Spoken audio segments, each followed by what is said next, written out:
ओम हरि संगति films production के banner तले बनी भोजपुरी फिल्म ई हमार चुनौती बा का पोस्टर लॉन्च मोहम्मद अजीज की पुण्यतिथि के अवसर पर कालिदास रंगालय पटना में संपन्न हुआ।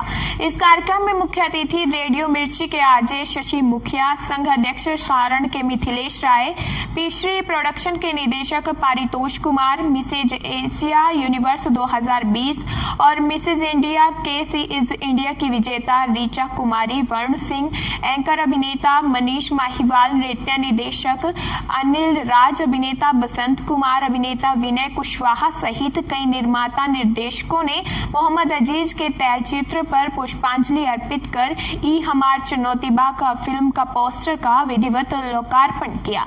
इस मौके पर आरजे शशि ने मोहम्मद अजीज के साथ बिताए पलों को साझा किया। मुखिया संघ अध्यक्ष मिथिलेश राय ने भोजपुरी फिल्म इंडस्ट्री और इस फिल्म से जुड़े सभी कलाकारों को बधाई दी। आयोजन में इस फिल्म के मुख्य कलाकार अक्षय राज, निशा सिंह, बसंत कुमार, विनय कुशवाहा, आशिका राज, भावना शर्मा सहित पटना के कई कलाकार मौजूद थे। डी11 टीवी के लिए छपरा से दीपक कुमार की रिपोर्ट।